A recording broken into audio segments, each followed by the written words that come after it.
Olá, meus alunos, tudo bem? Então, vamos a mais uma aulinha, né, dando prosseguimento ao nosso conteúdo da semana. Hoje nós vamos falar, então, sobre o período composto por coordenação, né? E eu vou compartilhar com vocês o meu slide. Só um minutinho. Vamos ver, então.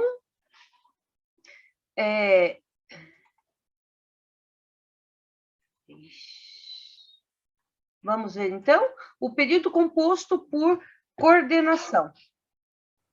Certo? Orações coordenadas. Vamos ver. Bom, um período composto por coordenação, ele é composto por orações coordenadas. Agora, o que é uma oração coordenada? É quando ela funciona como... ela não funciona como um termo de outra oração. Então, nós vamos ver mais adiante a subordinada, onde a gente tem uma oração principal e depois uma oração que funciona como se fosse um termo, como um complemento da primeira oração, que é a oração... Da primeira, não, às vezes na primeira, mas da oração principal, certo? Nas coordenadas, elas são independentes entre si. Não temos uma que depende da outra, uma que funcione como um termo da outra. Então, vamos ver esse exemplo, ó. Eu lhe trouxe o livro, mas não o leu. Você não o leu, certo? Então, eu tenho, eu lhe trouxe o livro, é a primeira oração. E nós temos a segunda oração, né? Para quem não lembra, né? Cada oração é marcada por um verbo, né? Opa, o trouxe e aqui o leu, né? E aqui nós temos, então, a primeira oração, que é eu lhe trouxe o livro, e a segunda oração, mas você não o leu, certo? Então, vamos analisar. Eu, né, o sujeito, lhe, que é o objeto indireto da primeira oração, trouxe, que é o verbo transitivo indireto, e o livro, que é o objeto direto, certo? Quem traz alguma coisa para alguém, nesse caso, né? Então, verbo transitivo direto e indireto. O direto é o livro, o objeto, né? E indireto é o lhe, que significaria o a você. Aí, na segunda oração, nós temos o sujeito, você, o objeto direto, né? Que é o, significaria o livro, né? E o verbo transitivo direto, que é leu, ok? Então, o mais não apareceu ali. Então, ó, se vocês forem observar nesse exemplo, né? A segunda oração, ela não precisa funcionar como termo da primeira, porque a primeira oração já tem todos os termos. Tem o sujeito, o verbo e os objetos. E a segunda também, certo? Então, as duas já têm uma estrutura sintática completa. E ainda observando que a primeira oração ela não apresenta uma conjunção, enquanto a segunda apresenta a conjunção mas, certo? Então, dependendo da presença ou não da conjunção mais, aqui no caso, né? Ela pode ser uma oração coordenada sindética ou assindética. Vamos ver o que significa? Então, olha só. Uma oração coordenada sindética é quando ela possui a conjunção. Nesse caso aqui, ela possui o mas, que é uma conjunção, então ela é uma oração coordenada sindética, porque possui a conjunção. E é uma oração coordenada assindética quando não possui uma conjunção, certo? Vamos ver, ó, eu ia botar, achei que tinha botado outro exemplo, mas depois eu vou mostrar um outro exemplo, certo? Então, as orações assindéticas, olha só, para terem uma ideia, assindética, esse A na frente, normalmente, né? Ele, para quem está vendo as estruturas das palavras, esse A é uma negação. Então, ela não é sindética, né? Então, é o oposto de sindética, certo? Então, ela não possui nenhuma conjunção, certo? Diferente das sindéticas, que elas possuem conjunção e tem a sua classificação. As assindéticas não têm nenhuma classificação. As orações são apenas assindéticas. Agora, as orações coordenadas sindéticas têm uma série de classificações. Série não, são pouquíssimas, né? Comparando com as subordinadas. Vamos ver, então, como as orações coordenadas sindéticas se classificam. Então, olha só. Primeira classificação, ela pode ser aditiva. Quando que ela é aditiva? Quando ela exprime uma relação de soma, de adição. E elas utilizam as conjunções, que tem um valor gramatical, né? Um valor de adição, como o e, o nem, o não só, mas também, certo? Olha o exemplo aqui, ó. Ela parou o carro na rua e nós fomos cumprimentá-la. Então, são duas ações. Parou o carro na rua e fomos cumprimentá-la. Então, uma adiciona uma ação para a outra, entendeu? A segunda oração adiciona uma ação para a primeira oração. Então, ela é aditiva por causa também da oração coordenada, o que está sendo utilizada, né? Que é uma aditiva. Da oração, não, da conjunção, né? Segundo exemplo, ele não fez o trabalho dele, nem ajuda os colegas. Então, são informações que são adicionadas. Ele não fez o trabalho dele, nem ajuda os colegas. É uma nova informação. Nós vimos nas aulas anteriores a questão de continuidade, né, que dá a coesão, né, continuidade do pensamento e das ideias. Então, esse nem ajuda os colegas está complementando as informações, adicionando uma nova informação, certo? Então, esse nem também adiciona, embora seja uma negativa, ok? Uma segunda classificação são as orações sindéticas adversativas, que indicam uma ideia contrária à da outra oração. Ela é uma oposição. E os pronomes, as conjunções que são utilizadas são mas, porém, todavia, contudo, entretanto, no entanto, né? Essas são as principais. Vamos ver o exemplo, então? A noite estava fria, mas as crianças brincavam na rua. Então, são ideias opostas. A noite estava fria, mas as crianças estavam brincando lá fora, certo? Normalmente, quando está frio, as crianças estão dentro de casa, no quentinho do lar. Então, a segunda oração, ela está se opondo à primeira oração, ok? Ela tem uma ideia contrária, certo?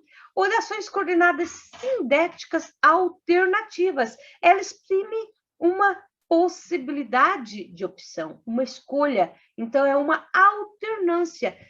As conjunções que eu utilizo são ou, ora, quer. Tem várias outras, né? Eu estou apenas colocando as principais. Vamos ver o exemplo, então?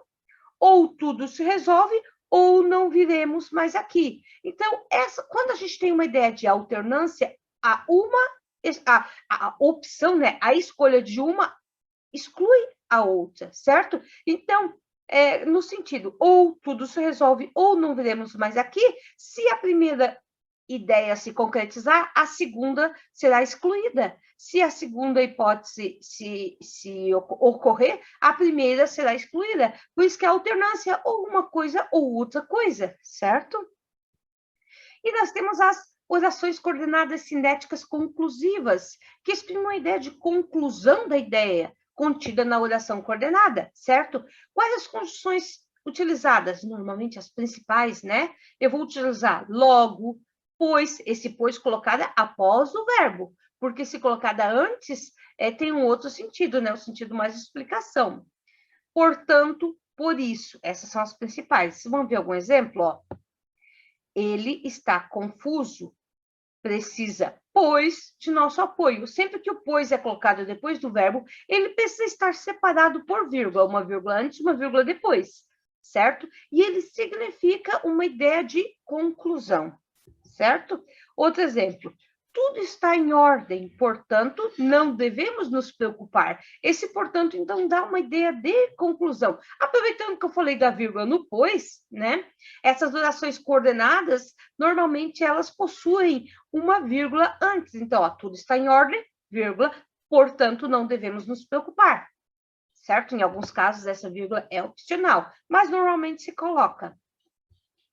E a oração coordenada sindética explicativa, que possui uma ideia de explicação, uma justificativa ao que está contido na oração coordenada. Então, normalmente eu utilizo as conjunções, pois, colocada antes do verbo agora, né? Porque e que. Vamos ver o exemplo, ó. Não saia hoje, pois vai chover muito, certo? O pois está antes do verbo.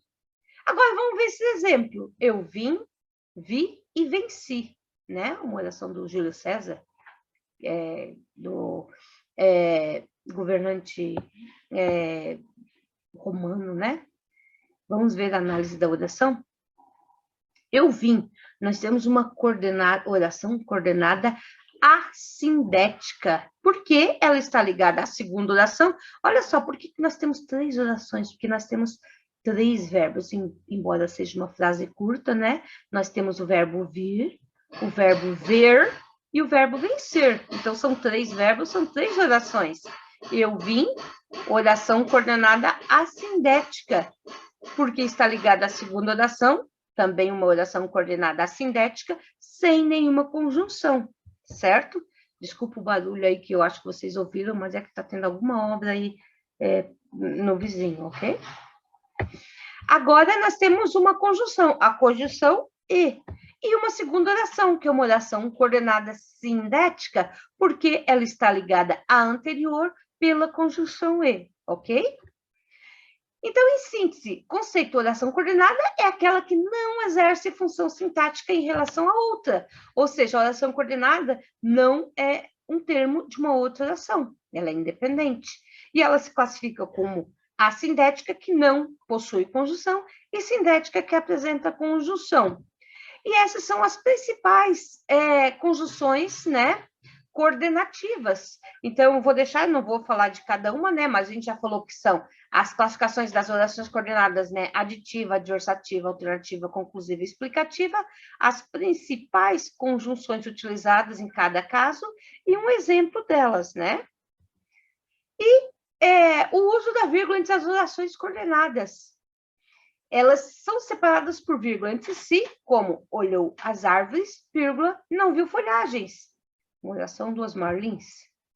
As coordenações, sim, essas são as assindéticas, né? As sindéticas, em princípio, separam-se por vírgula, exceto as aditivas iniciadas pela conjunção e. Cada caso é um caso, porque existe a possibilidade de haver um e, uma vírgula antes do e, né? Como conjunção sindética, quando eu troco o sujeito. Então, é possível, certo? Sempre que eu trocar o sujeito, eu vou colocar uma vírgula antes do e. E também, é claro, quando nós temos uma, que já foi falada sobre o uso dos sinais de pontuação, quando eu tenho um aposto. Então, quando o E pertence ao aposto, ele está começando um aposto, né? Eu vou colocar uma vírgula, certo? E é claro que alguns autores utilizam-se da licença poética. Então, por isso que eu digo, em princípio, quando vocês forem escrever uma redação e utilizarem essa oração coordenada sindética, né? Com aditiva com o e, vocês não vão utilizar uma vírgula antes, exceto se trocar o sujeito, porque vai configurar um erro gramatical, certo? Então, olha o exemplo. Irritou-se com um amigo, mas fiquei inflexível. Irritou-se o amigo, mas fiquei inflexível. Uma oração do Rubem Braga, né? E primo Argemiro sopra as ostições e ajuntas as brasas. Guimarães Rosa. Ok? Então, nós temos um E, não está separado por vírgula, nós temos o mais separado por vírgula antes. Beleza? Então, isso é o principal. Tem mais aqui as orações coordenadas cinéticas introduzidas pela E, podem vir separadas por vírgula, né? E aqui estão os casos. É aquilo que eu falei, né? Quando orações ligadas por condições tiverem sujeitos diferentes, o pirralho não se mexeu e Fabiano desejou matá-lo. Oração do Graciliano Ramos. E quando a conjunção e vem várias vezes repetida, se constitui daquilo que, em figuras de linguagem, chama-se polissíndeto. Isso aí é uma figura de linguagem utilizada mais por poetas, certo? Como eu falei, poetas, escritores, eles possuem essa possibilidade de figuras de linguagem. Mas, se vocês que vão escrever uma redação numa prova, num Enem, num vestibular, vocês não podem utilizar essa figura de linguagem, né, esse polissíndeto, e também não podem utilizar-se das licenças poéticas, ok? Então, ó, grita e esperneia, e chora, e sofre, e ri, e chora, né? Opa, eu achei que ia passar o autor. Isso aqui, eu acho que eu esqueci de colocar o autor dessa oração. Então, isso aqui é uma figura de linguagem, certo? Vocês não utilizem isso nas suas redações de provas e concursos, ok? Bom, então, é isso. Deixe-me dar um stop aqui. Stop, certo? Então, vou colocar uns exercícios lá para vocês responderem. E, por enquanto, é somente isso. Até mais.